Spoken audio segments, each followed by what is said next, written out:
Olá, gente! Como vocês estão? Estamos aqui para mais uma edição especial do nosso podcast Você Se Liga, com as mulheres inspiradoras hoje, com a nossa convidada Ivete Maria dos Santos. E, gente, vamos falar sobre química com o tema de a valorização do ensino da ciência para meninas e mulheres e a participação das mulheres na química. Bem, como a gente sabe, as ciências elas estão presentes no mundo, no nosso ensino básico, e formam os jovens do futuro. Então, eu queria saber, doutora Ivete, qual é o papel do ensino das ciências no ambiente escolar? Bem, gente, o ensino de ciências ele tem um papel extremamente relevante, assim como as outras ciências também, né? Quando a gente fala de educação, nós entendemos que a educação ela tem uma preocupação com a formação humana. E a formação humana ela passa pela formação do pensamento crítico. Então, não há como você ter um pensamento crítico sobre a realidade que lhe cerca se você não tiver conhecimento de todas as suas ciências, né? Então, seja ela desde as ciências humanas, né, até as ciências da natureza e as ciências exatas. Então, assim, o ensino de ciência, ele tem um papel fundamental na emancipação do pensamento. Então, se o indivíduo ele não tem contato com esse ensino, com certeza a formação dele vai ficar a desejar, né? Então, ele não vai poder fazer uma elaboração consciente, né, de ter um pensamento a respeito dessa realidade se ele não tiver munido de conhecimento.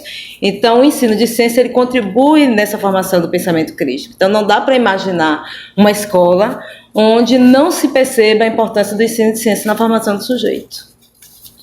E, entrando nisso, né, na importância do ensino da ciência, a gente parte para a dificuldade da participação de meninas e mulheres dentro, principalmente, do ambiente de ensino médio, do ensino básico.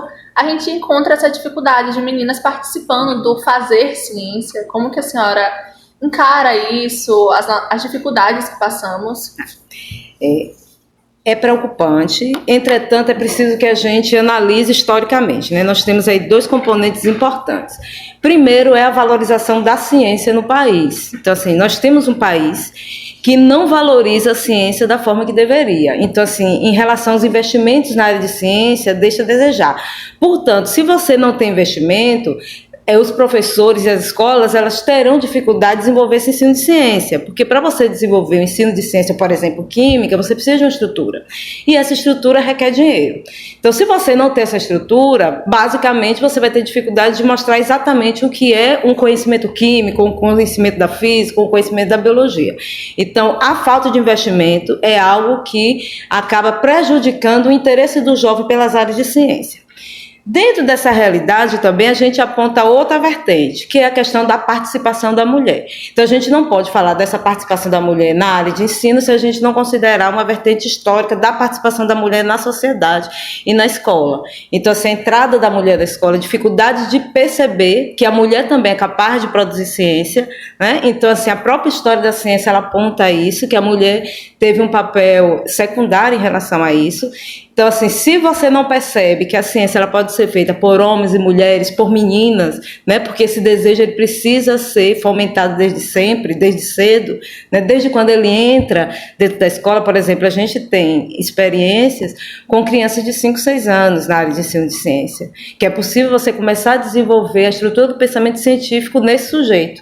Então, se ele entra em contato com o ensino de ciência cedo, a tendência é que ele se interesse. Mas se ele não tem contato, ele vai desenvolver às vezes um pensamento distorcido a respeito da ciência. Então é muito comum você ouvir jovens, e aí não só as meninas, né, mas principalmente a ideia de que ciências exatas devem ser feitas por homens no lugar de mulher. Né? Então, assim, isso é uma construção histórica sobre o papel da mulher, essa capacidade da mulher pensar, né? Que se coloca em questão, né? Em dúvida, será que a mulher consegue desenvolver ou liderar esses espaços, né? Mas consegue isso, né? A própria história, mesmo com todos esses problemas, todos esses embates, ele consegue mostrar o quanto a mulher consegue, quando tem a oportunidade de se destacar nesses espaços.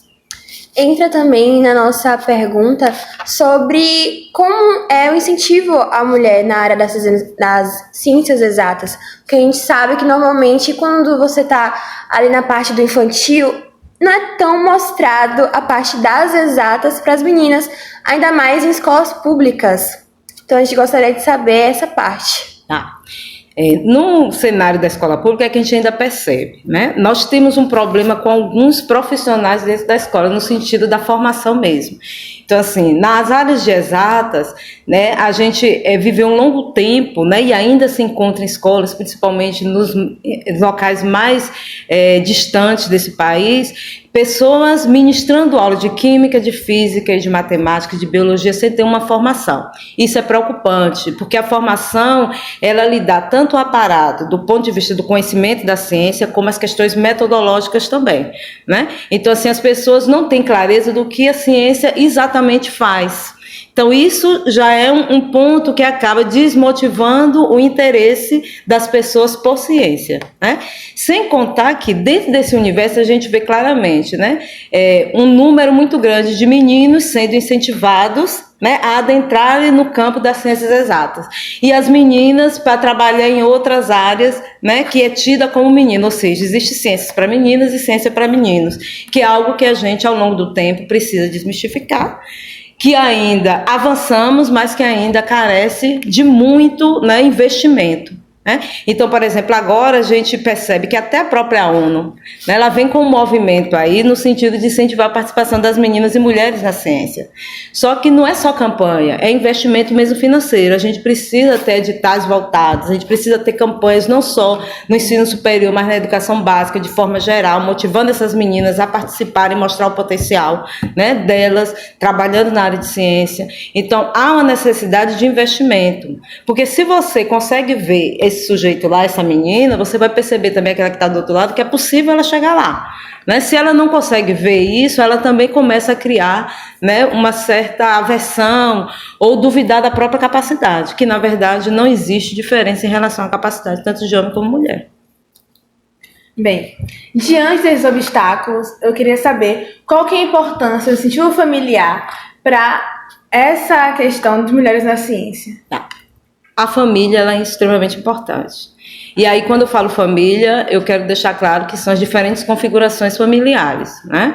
Então, assim, se dentro do espaço que você mora, né, as pessoas, elas lhe incentivam, né, primeiro a estudar, a enxergar no estudo uma possibilidade, não só de ascensão profissional, mas também de esclarecimento, no sentido de você formar um pensamento mais embasado, né? E você percebe que dentro da família há uma prioridade em relação à educação, acho que esse já é um primeiro caminho. Porque aí, se a educação se torna prioridade, mesmo, né, você, às vezes, não tendo aquele recurso que você gostaria de ter para investir na educação do seu filho, você não desconsidera a importância, e mesmo dentro de um cenário adverso, às vezes, de acesso à educação, os pais, né, eles acabam se sacrificando para poder permitir que os filhos tenham acesso à escola. Então, assim, essa compreensão da escola como algo fundamental na formação, né, dos filhos ou daquelas pessoas, daquelas crianças que você tem uma responsabilidade na criação é fundamental. E isso também vai incentivar, sem sombra de dúvida. Só que não é o suficiente. Por quê? Porque você tem diferentes configurações familiares, com diferentes possibilidades e poder aquisitivo. Então, assim, é necessário que a família tenha esse conhecimento, mas é necessário que a gente também tenha toda uma estrutura que possa possibilitar esse pai, essa mãe ou esse responsável a investir na educação do filho, né? Porque às vezes ele não dispõe de recurso suficiente para isso. Então, boas escolas, né? Então, acesso à cultura, para que realmente esse sujeito ele possa ser a todo tempo motivado a continuar, né? Então, isso também é fundamental. Isso já leva à nossa próxima pergunta. A senhora usou uma palavra muito interessante sobre emancipação, que leva sobre a importância do conhecimento para a liberdade, porque a gente enxerga muito como sempre estar estudando é uma busca constante por liberdade. Tem até uma frase que a gente, estudando o roteiro, a gente viu de Frida Kahlo, que fala que dor, prazer e morte não são mais que um processo para a existência. A luta revolucionária nesse processo é um portal aberto à inteligência. De como sempre buscar fontes de conhecimento leva as mulheres até essa emancipação financeira, familiar. Bem, isso, o conhecimento, eu acho que ela é a base da emancipação, né? É preciso conhecer como chegamos onde estamos, é preciso conhecer toda essa história de luta das mulheres, para que a gente entenda, né? Há uma necessidade de que as meninas compreendam essa história, né, desse desenvolvimento dessas mulheres das dificuldades, no sentido de que elas não se responsabilizem até pelos próprios fracassos, né? Porque fica assim muito na cota do pessoal. Então ela acha que não vou para a área de exatos porque realmente eu não tenho capacidade em relação a isso. E ela desconsidera toda uma estrutura social, né, que sempre subjugou a mulher e que colocou uma série de dificuldades para que ela chegue em determinados postos. Né? Então fica sempre na conta do pessoal, da capacidade do sujeito de chegar ou não chegar naquele local. Então, como é que a gente entende isso? Quando a gente faz esse resgate histórico. E o resgate histórico vem através do conhecimento. Portanto, o sujeito ele consegue emancipar o pensamento, porque ele deixa de pensar apenas na realidade local dele, das dificuldades locais que ele enfrenta, e começa a ver toda uma engrenagem social responsável por aquela situação que ele está vivendo. Né? Não é simplesmente uma questão individual. Né? Nós não vivemos individualmente, a gente vive na coletividade. Então, assim, o conhecimento nos leva a compreender isso. E quando Frida coloca isso, é interessante, eu particularmente gosto muito, porque ela passa por experiências de vida, né, problemas de saúde, uma série de questões que ela mostra, mesmo passando por todos esses problemas físicos, o pensamento dela continua voando, né? Então ela foi capaz de produzir conhecimento, mesmo com todas as limitações físicas. Então, assim, o conhecimento, ele é libertador, né? E ele não tem limite. Na medida que o indivíduo ele começa a adentrar e ter contato com o conhecimento, ele vai querer conhecer mais. E à medida que ele conhece mais, ele consegue fazer uma leitura melhor da realidade que o cerca e emitir posições mais convictas. Né? Aí vem a questão da própria manipulação, né? Porque aí o sujeito ele se torna menos propenso à manipulação. Né? Há uma série de possibilidades que o mundo começa a apresentar para ele, que esse conhecimento pode levá-lo a alcançar, né, o que ele desejar. Logicamente, a gente não pode desconsiderar as questões sociais, que acabam atrapalhando bastante o desenvolvimento. Sim, inclusive ela fala, a senhora citou o período que Frida passou de grande dificuldade. Tem uma frase que ela fala que para que ela precisaria dos pés se ela tem asas para voar. É muito interessante. Inclusive a gente vê bastante isso na nossa escola mesmo, como a gente tem a área de exatas e natureza e é a área que menos tem mulheres na nossa escola. E foi uma coisa que chocou bastante. Gente, como assim, né? Pra você ver o quanto essa influência pega bastante. Então, a nossa próxima pergunta é sobre a participação feminina na química contemporânea. Bem, a química, como outras ciências, também tem um grande legado em relação a essa questão da participação da mulher, né? Então, assim, agora mesmo eu estava comentando, atualmente eu estou como coordenadora do curso de Química na universidade. E aí a gente tem um Instagram e a gente vai começar uma série de postagens mostrando um pouco da mulher na química, né? No sentido de resgatar as nossas antecessoras e mostrar algumas mulheres que estão aí construindo essa ciência. E aí fica claro que ao longo do tempo esse papel ele foi muito subjugado, porque assim, ela aparecia como assistente, né, de pesquisa, então quem aparecia geralmente é um homem que estava na frente, mesmo ela dando contribuições relevantes, né? E essa realidade, ela foi modificando ao longo do tempo, mas a gente ainda percebe, né, que esta mulher na área de química ainda é subjugada em relação à contribuição que ela poderia vir a dar. Isso fica claro, por exemplo, se a gente for olhar a questão do Prêmio Nobel, né, são quase 120 anos que se premia. E aí nessa história de 120 anos você tem apenas 7 mulheres. Então isso aí mostra também que é um padrão social, né? Então assim, a gente não pode desvincular a química ou qualquer ciência de um padrão de normalidade de exclusão do feminino. Então o que acontece fora da academia, isso também vai se reproduzir dentro da academia. Então, mas hoje a gente consegue batalhar por vários espaços, conquistar novos espaços, né? Então a gente tem aí, principalmente com o advento das redes sociais, então as mulheres elas estão se posicionando, não só do ponto de vista acadêmico de artigo, mas também vai para a rede social, mostra um pouco do que ela tem a oferecer, uma visão um pouco até diferente de se fazer ciência, porque a mulher ela traz isso, né? A forma que ela faz ciência, porque às vezes também a gente pega um padrão masculino de se fazer ciência e quer encaixar deixar todo mundo ali e acaba desmerecendo nessas características femininas que podem, sem sombra de dúvida, contribuir. Então, assim, hoje as mulheres na área de química, elas trazem desde as pesquisas, que a gente fala das pesquisas de bancada dentro de laboratório, como é o caso, né, do último Prêmio Nobel de 2020, que foi uma pesquisa voltada para a área de genoma, como também pesquisas dentro da área de ensino, né, de ensino de química, de ver outras possibilidades, de pensar uma química não só ocidental, mas considerar o papel das outras culturas, então da cultura indígena no ensino de química, da cultura negra no ensino de química. Então hoje você tem toda essa preocupação que mostra muito, né, que é uma característica muito dessas mulheres também, né, de homens que participam desse tipo de pesquisa, mas eu acho que há um avanço, mas a gente ainda tem muito o que conquistar, né? E essa conquista vem também por algo que vai para além do ensino de química, que é a luta da mulher no cenário mesmo mundial, de ocupação de espaço. Sim. Assim, quando a gente entrou em contato com a senhora, surgiu um interesse muito grande, porque a gente vê, né, a carência de mulheres na área de exatas, físicas, químicas, em relação a realmente estar dentro da academia.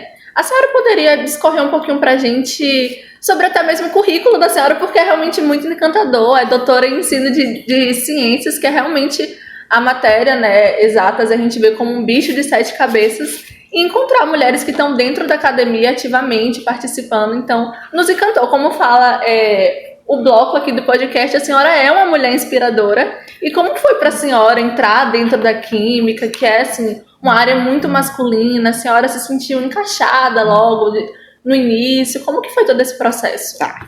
Bem, meu encontro com a química, ele se dá anteriormente pelas ciências naturais, né? Depois que eu acabo chegando na química, a área de biologia, de saúde, sempre me chamou muita atenção. E, a priori, eu pensava em ir para essas áreas, de saúde, a princípio, depois as áreas biológicas. Só que, na época que eu fiz vestibular, você tinha a primeira e a segunda opção, e aí eu passo na segunda opção, que é a química. Anteriormente a isso, eu já era professora, né? Eu sou professora há 30 anos. Então, eu costumo falar, minha profissão é ser professora. Acho que é o que eu consigo fazer um pouco melhor, é ser professora, né? E aí eu encontro na química a chance de unir as ciências naturais que eu gostava com algo que eu também sempre tive encantamento, que é ensinar. E aí eu me torno professora de química. Então, assim, eu tenho experiência de dar aula desde as séries iniciais, passei para educação de jovens e adultos, educação profissional e, por último, eu entro no ensino superior.